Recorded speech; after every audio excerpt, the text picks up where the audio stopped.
Well, we're in our second week of our current series entitled Enough is Enough. And it has these three words that are sort of the subheading that we're focusing on. Last week, Mark took the first word of that, and that is contentment.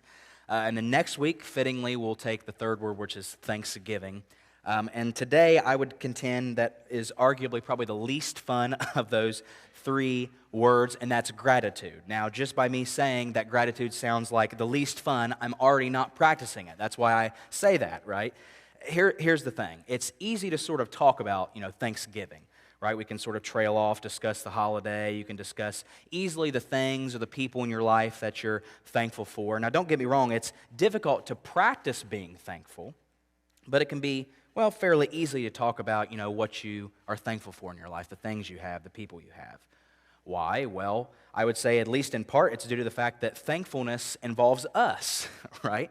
Our stuff, our life, people we love, so on and so forth. It's about us. And when it's about us, it's easy to be thankful because we like, when things revolve around us, don't we?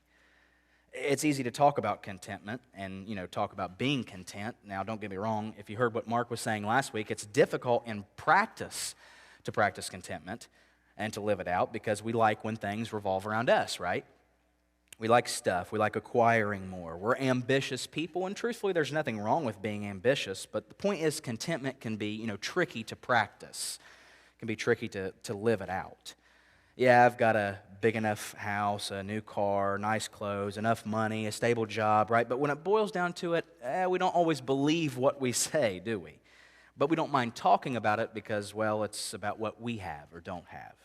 When things revolve around us, in theory, it's easier to deal with and talk about. If nothing else, I hope that you've learned thus far in the series and continue to learn and see that thanksgiving, that gratitude, that contentment, these things are all seemingly things we like the idea of, but they're a little bit more difficult to actually live out. And today, gratitude's no different. In fact, my ultimate point probably being that in practice, it might be the most difficult of the three. Why? Well, because gratitude, it's not about us. That's the thing. It's not really about us having stuff or knowing and loving people. It's also tied to a choice we have to make, something we have to do, something we have to, or someone we have to change. And words like do and change, we don't really like those words too much, do we? For a word that's so inherently positive, it kind of bums us out sometimes, right? It reminds me of this little kid. His teacher in his class was teaching the kids about thankfulness and things to be grateful for, and the kid rose his hand, and the teacher called on him and said, having a great attitude sounds awful, doesn't it? Stinks. Well, unbeknownst to him, that's completely ironic, but that's the thing. I hope that you'll see that gratitude, it takes you from internal to external.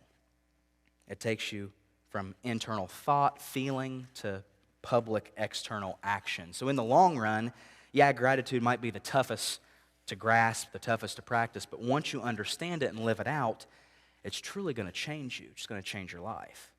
So I want us to set on that journey today of life change. Open up our Bibles to Luke chapter 17. Jeff read for us earlier. If you're following with your digital Bible, you can scroll there, however you want to get there. Just halfway through your Bible, the third gospel, Matthew, Mark, then Luke, and the New Testament there will be in chapter 17. And as you sort of find your way there, I want to share with you some recent studies on gratitude.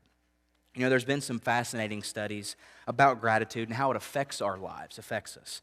There was a recent one, I believe, Harvard Health posted. It's some researchers on both ends of the country, University of California, University of Miami. They conducted this study, and they had three control groups. And each of the control groups were told to journal their life, their experiences, what happened to them during the week. The first group was specifically told to document the things they were grateful for. The second group was told to document the things that bothered them, that displeased them.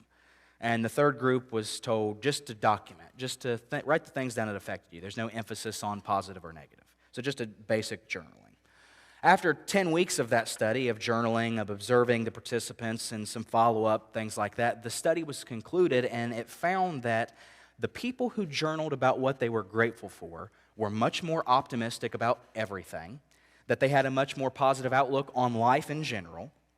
And the study even showed that those people exercised more, which really didn't have anything to do with the initial research, but they exercised more, they visited the hospital less, and they had less visits with physicians. And it showed that those people who journaled for the things they're grateful for well, they had a more beneficial life than the people who journaled negatively or just journaled in general. And you couple that with other studies with, linking manager and employee relationships and gratitude, marital relationships and gratitude, things like that. You can look up any of these studies, but they all sort of point to the same thing, and that aligns with the Bible's perspective on gratitude.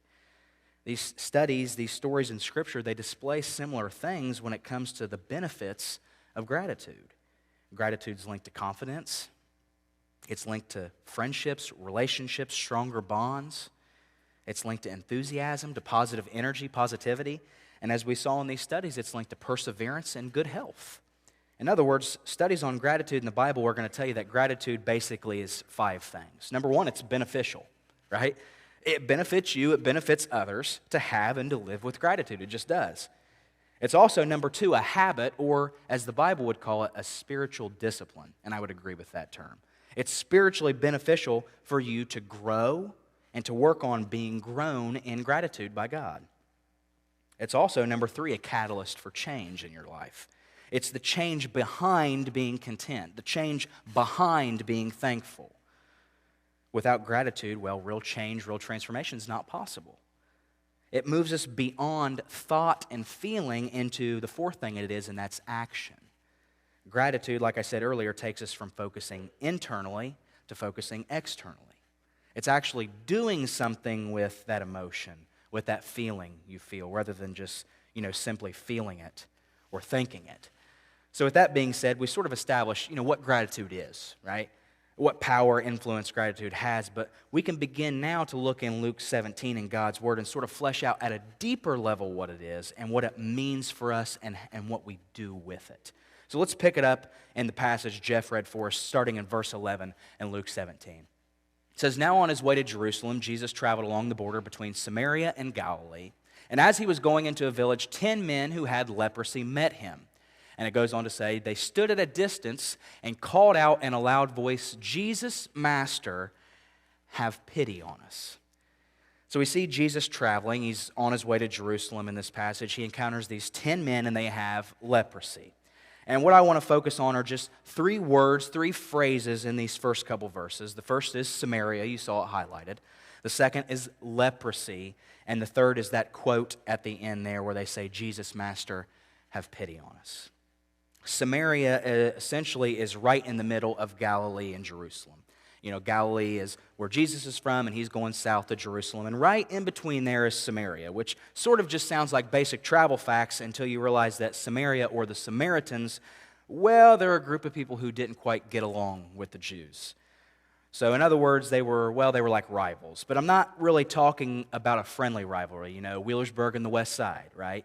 Or Kentucky, Louisville basketball, Ohio State and that team up north. We won't even say their name, right? It's beyond that. This is a deep level of hatred, a deep level of prejudice. The Jews didn't even consider the Samaritans human beings. I mean, it was a deep hatred and disgust they had. And that's important for many, many reasons, but in this passage, just a general rule to recognize that one of these men, at the very least, was a Samaritan. And Jesus is once again interacting with people that, well, they're not thrilled he's interacting with. And this would be a double whammy because he's interacting with Samaritans and lepers. That's a double whammy. And just so you know, what Jesus is saying is, regardless of background, regardless of what's going on in your life or where you're from, these principles of gratitude apply to everyone. That's what Jesus is saying here. And speaking of leprosy, that's our second word, right? Now, without going too deep into this, I'm sure many of you are familiar at least a little bit with the word leprosy or what it's about, but it's basically this, and this is sort of gross, but the peeling off of skin and flesh, right? Some cases, body parts, it would spread and you'd lose maybe some fingers and toes or worse. It was like this infection that would literally eat away at you. It's a horrible disease. The closest picture I think I could probably paint would be if you've ever seen a horrible burn victim, just a loss of hair and flesh. It's just this horrific thing to have. And many scholars will tell you that the biblical leprosy, which is not anywhere near the variants we're talking about today, was so horrible that if you were wearing a leather belt, it'd eat away at it. It was just this awful thing to have, but because you had it, you were outcast from society, which is important to remember. Nobody wanted near these people. They didn't want to catch it, right? They were unclean, literally. They were called that and treated as such. And leprosy was this horrible thing, especially to the Jewish people, but so is being a Samaritan. And Jesus here, well, he's dealing with both of those, Samaritans and lepers. And thirdly, I want us to see the plea of the men there at the end. They say, have pity on us. Have pity on us, Jesus. Some versions say, have mercy on us. These men were literally, as we see in verse 12 there, it said they stood at a distance. They were distant from Jesus. And I want you to think about this just quickly for me. These last few years, I don't have to tell you, they were hard. We've never really quite experienced anything like the pandemic that we did, right? There was a period of time where you had to stay, 6 feet away from everyone, social distance, wear a mask at all times, right? We were miserable doing that for just an extended period of time, weren't we? Now think about how you felt. Multiply that by, 100, and that was their life. That was these lepers, that was their life. They were required by law to literally stand at a distance of about 6 feet. They didn't have N95s, but they were told to cover their mouths, right? Because if they spit on someone, it might infect them. They were literally living out the pandemic every day. Our rough patch was their entire life. You feel a little bit of gratitude yet, right? And when they shout to Jesus, they're not angry at him, right? It's because they were covering their mouths. They're trying to get his attention. They're at a distance, and they knew that this Jesus, in spite of all of those obstacles, he can heal me. Remember the last series, One at a Time? They believed he would focus that zoom lens in on them and see them, and one step further, cure them and heal them. All of those obstacles to be taken down, they believe, man, that guy can do something for me. So remember, this is a double whammy here, Samaritans and lepers. And when they're calling out to Jesus, we're going to see how this begins to play out, and all those things are important. So if we look at the next verse, and verse 14, if we can pull that up, it says this. When he, that's Jesus, so when Jesus saw them, he said, go show yourselves to the priest. And as they went, they were cleansed. So I have a couple questions. The first one is, why didn't Jesus just heal them right away? All right, that's a fair question. Why did he send them to the priest? That's my next question. Well, the answers to these questions are so important, which is why I told you earlier not to forget they were outcasts of society, right? These men were not just needing a physical healing of their leprosy, they also needed a spiritual healing for their souls, and they needed to be restored back into society again, socially. They were outcast by the Jews because they were Samaritans, but also because they were lepers. So what we're about to see here is these men are seeking to be healed physically, seeking to be healed socially, and spiritually, all three. So Jesus knew that they didn't just need a cure physically, right? They needed healed in all three of those ways, which is what the priest offered them. They couldn't offer what Jesus did, of course, but they could make it so that the other people in the surrounding area had to legally and socially reinstate them again, right? So instead of healing them right away, Jesus waited until they obeyed his instructions, and it says, as they went, they were cleansed. Right? They became truly cleansed physically, spiritually once they went on their way. All of that to say these 10 men were now healed physically, okay? They were cured physically, completely. Leprosy gone, right? Jesus saw their obedience, their faith, he healed them. They were reinstated socially by the priest, right? Everybody had to acknowledge they're not lepers anymore, they're part of the society, right? They could hug their loved ones, shake friends' hands. They could literally feel an embrace of an actual human being, which was a big deal for them. And lastly, they were changed spiritually. They met Jesus, and they didn't end up the same as when they started. But what we're about to see here is that there's something missing from 9 of the 10 of these men here. That's a separating factor, so to speak. Hence why they were changed, but they weren't cured all the way. They weren't fully, completely healed, right, like they were physically or socially. What's the missing link then? Well, if you begin to look at the rest of the passage starting in verse 15, I think we'll see that. It says, one of them, when he saw he was healed, came back, praising God in a loud voice. He threw himself at Jesus' feet, and he thanked him. And then the kicker, he was a Samaritan. And it goes on to say this in the next couple verses. Jesus said, were not all 10 cleansed? Where's the other 9, he said. Has no one returned to give praise to God except this foreigner, this Samaritan? And then he ends the passage by saying this. He said, rise and go, your faith has made you well. So here's sort of where the meat of the message comes, right? All 10 men were cured of leprosy. That happened. All 10 men were reinstated socially. That also happened. All 10 men were changed, yet only one was truly healed completely. He was physically healed, socially healed, but what he demonstrates here and what Jesus demonstrates is that he was truly healed spiritually. What's the difference? One word. It's up there. Gratitude. That's the difference. 10 men leave, but only one man makes the journey himself to express his true gratitude to Jesus. Oh yeah, and that man, don't forget, was a Samaritan. So you know when the Jews heard this, they were like, that's the last person I expected to express gratitude. It's the last person I wanted to express gratitude to Jesus, right? The one person showing that the love of Jesus has no limits, that the doors of the church are open to all of us, well, was the last person they would expect, a Samaritan, a leper. And Luke, in recording this, who was a Gentile, by the way, had rivalry with the Jews, is writing this to make it clear, number one, that Jesus tears down every obstacle, every barrier between us and the church. Everyone's welcome to the doors of the church. Yet Luke and Jesus also make it clear that when you enter the doors of those church and you encounter Jesus, well, you're not going to leave the same. That's the kicker. Now, when you take these last few verses here, I want us to pull out three more phrases, three more words to focus on. The first one's from verse 16. It says, thanked.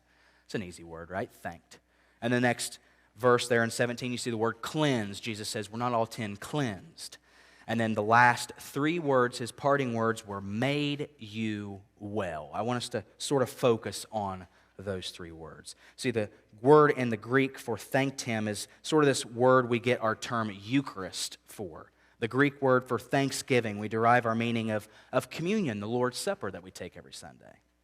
The root of it means, charity or grace or joy, right? In other words, it's what true gratitude is. That's expressing gratitude. It's reminiscent of what we do every Sunday when we come to the table.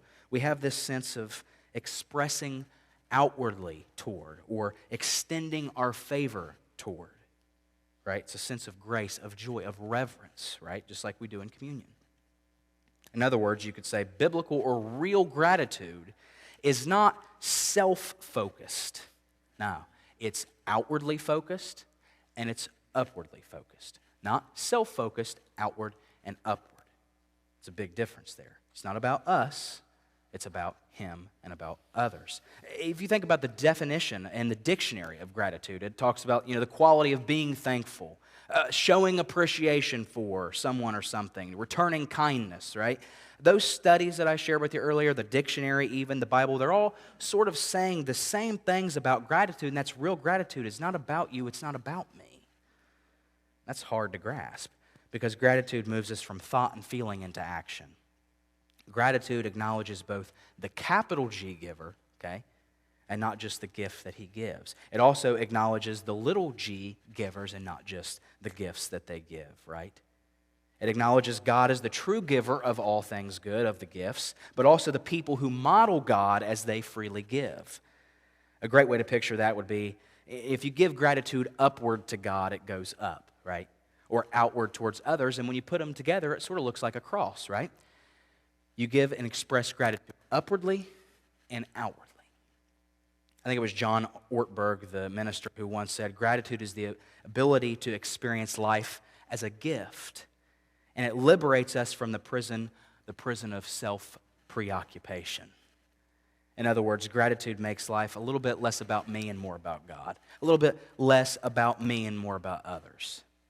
In this passage of Scripture, Jesus is reinforcing the old saying that until gratitude is expressed, the blessing is not full. In other words, gratitude isn't gratitude unless there's action behind it. The world's going to tell you, we typically buy into the idea that thanksgiving, that gratitude, they're very me-centric ideas, and that couldn't be further from the truth.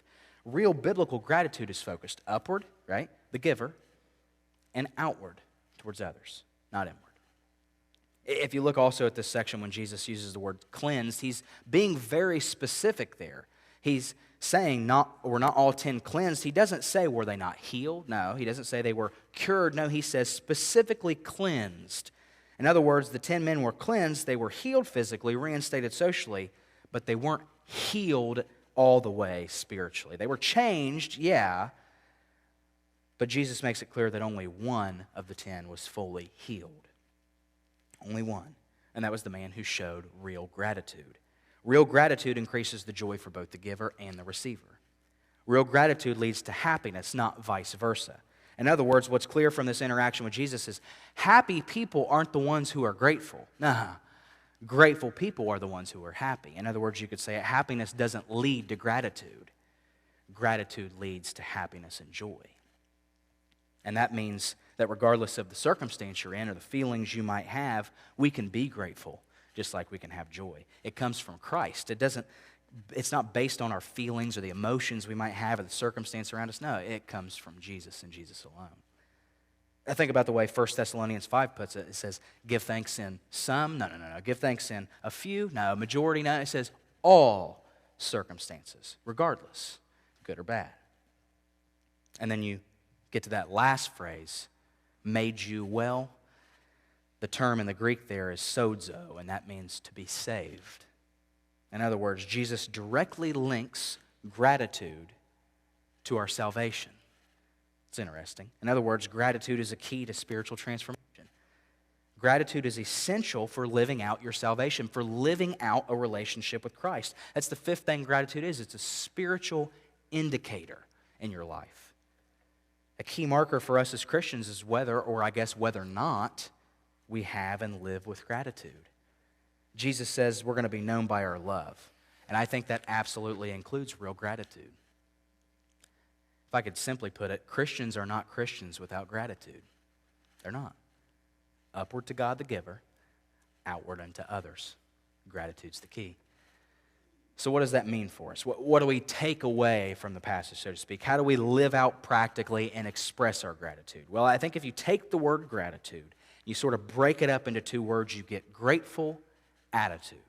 Grateful attitude. So here's 4 grateful attitudes I want us to take out of this interaction with Jesus and these lepers, specifically the one for us to have and to declare in life. And the first one is simple. I want us to live out and declare that God is the source of the good in my life. Is He not? Yeah, you may have worked hard for it. You may have earned it. I'll give you that. But who gave you the body and mind to do that? You see, everything we have, everything and everyone we are is truly a gift from God, is it not? No matter which way you shake it, how you try to put it, all good in our life is insourced from the giver of life.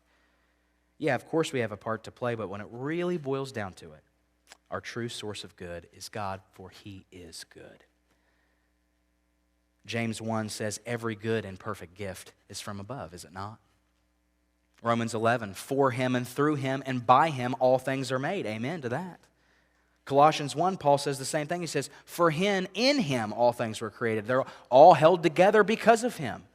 Every good thing comes from God. And the leper who returns to Jesus, well, he recognizes that healing wasn't his own doing. So he throws himself at Jesus' feet and he gives praise because of it. He recognized what we should take away from this passage, and that is gratitude. A grateful attitude is saying and living in such a way, saying, God, you are indeed good, and indeed all good comes from you. So I think we should do as the psalmist says in Psalm 95. It says, come, let us sing for joy to the Lord. He's the rock of our salvation. We'll shout it out loud. Let us come before Him with thanksgiving. Extol Him with music and song, for He is good, and all of our good comes from Him. Number 2, let us declare what we have and what we receive. That's all that we need, right? You heard Mark talk about it last week. He talked about contentment, right? With gratitude, and what gratitude does is it turns all you have and all you receive into all you really need. Psalm 16 puts it this way. It says, I say to the Lord, you are my Lord. Apart from you, there is no good thing. I say of the holy people who are in the land, they're the noble ones in whom my delight is. See, it's upward focused, God, the giver. Apart from you, there's no good. You're the source of my good. And then it's outward focused. These people, they're my delight. There's no pride, there's no arrogance, not self-focused.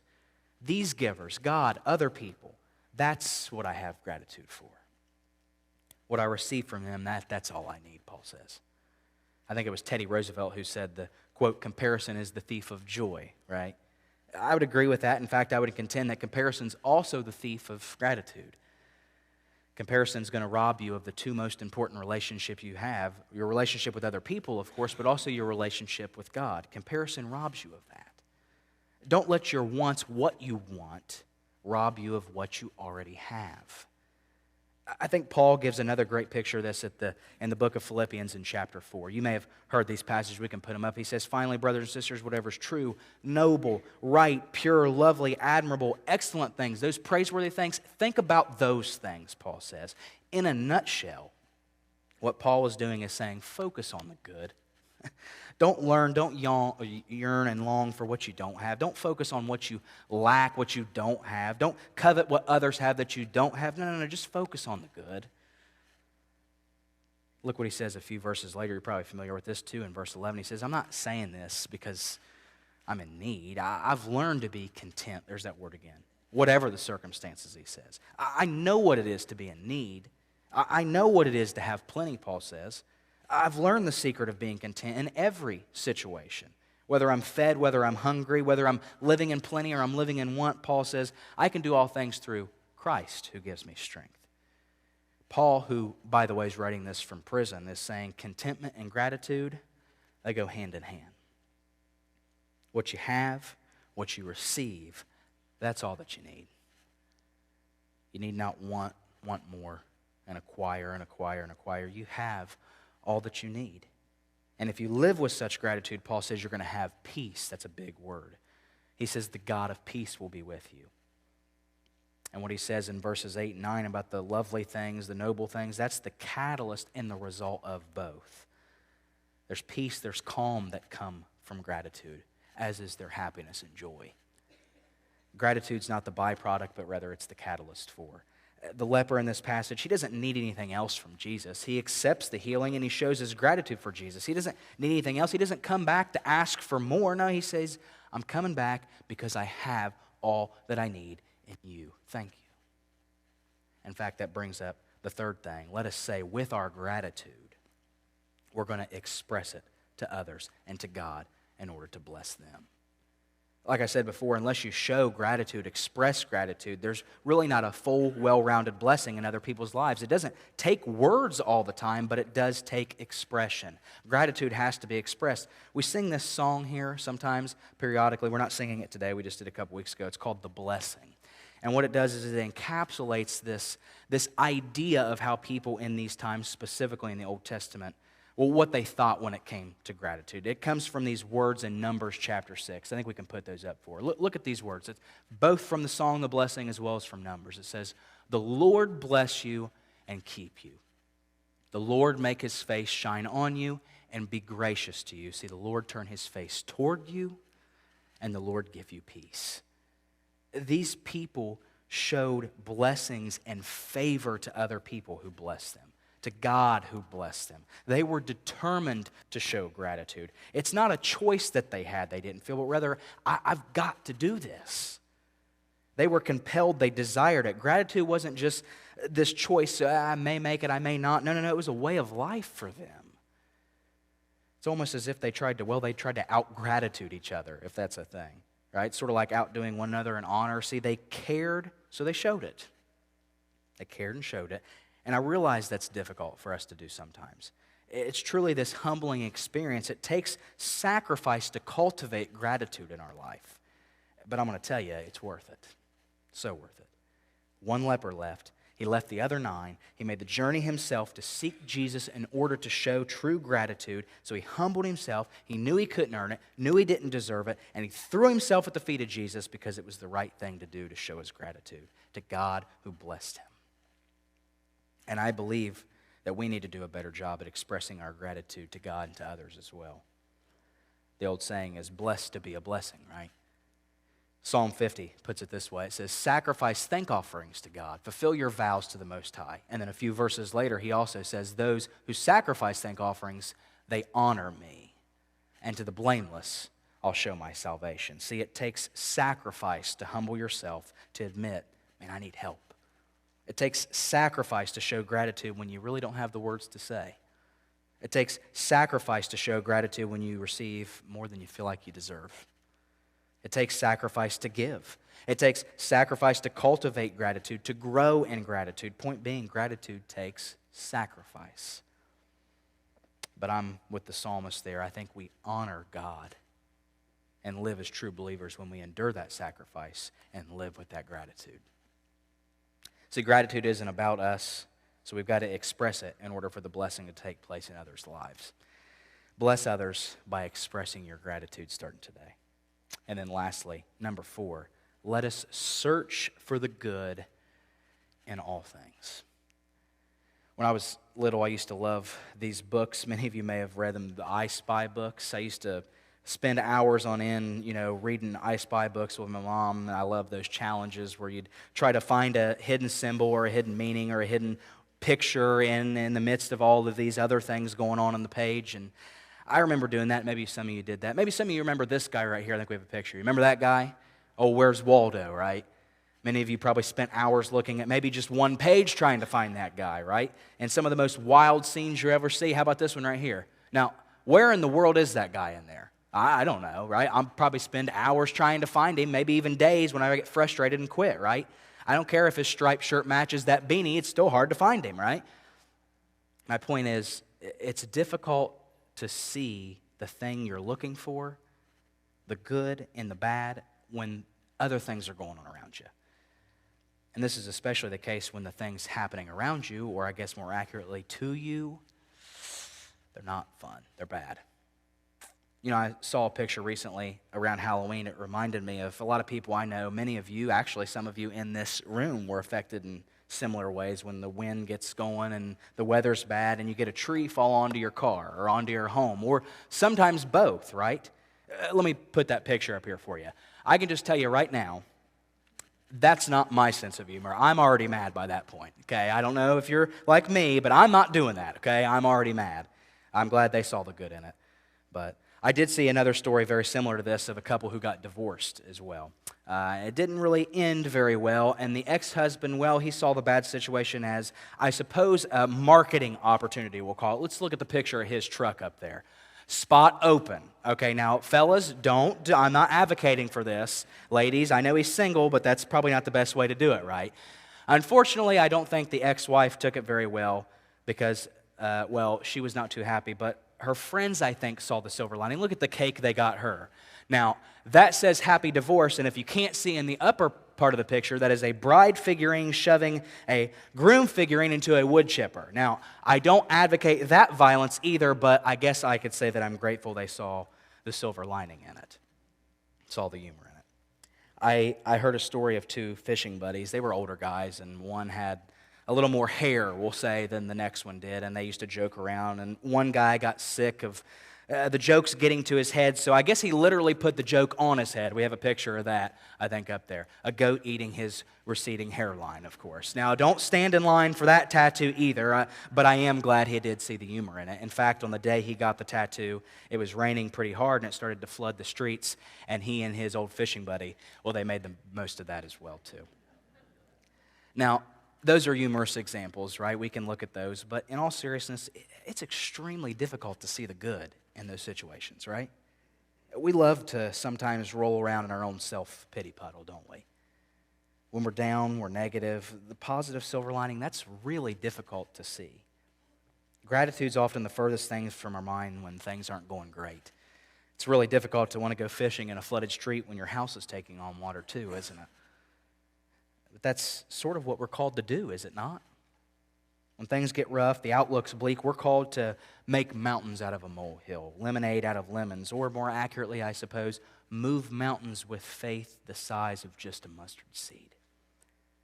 We're called to see the good in all things as God saw the good in us, as the Bible says, even when we were sinners, even when we didn't deserve it, we could never earn it. God showed us gratitude. Jesus displayed his gratitude right there on the cross for you and for me. When Jesus was going to the cross, he actually took time to show that gratitude. He'd pray to God and he'd show and express his gratitude to his friends around him just hours before his death. So why don't we follow Jesus' example? See the good in all things too. One last picture for you. I was looking out my window the other day and I saw something kind of like this.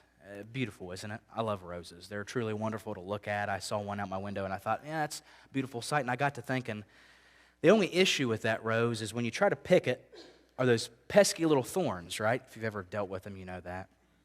And I thought, there's two camps of people, I suppose, when it comes to roses. There's going to be a lot of people who get upset that such a beautiful flower has to be ruined with such hideous thorns. They're going to question, why does a rose have to have thorns anyway, right? Yet there's other people who are grateful that those thorns get to have the beauty of that rose. You see, there's good in all things. It's hard to see, but even the darkest and most sad things have a silver lining. There's always a shining light at even the darkest tunnels. And as Christians, well, it's up to us to be the rose to the thorns around us, to see the good and point others to the giver of all of that good. How can you do that? One word: gratitude. Gratitude. So today, let us commit to those 4 grateful attitudes. Let us declare, God is the source of my good. He is. Let us live knowing that all we have, all we receive, that's all we really need. Let us express our gratitude in order to bless others. And lastly, let us see the good in all things. Would you pray with me?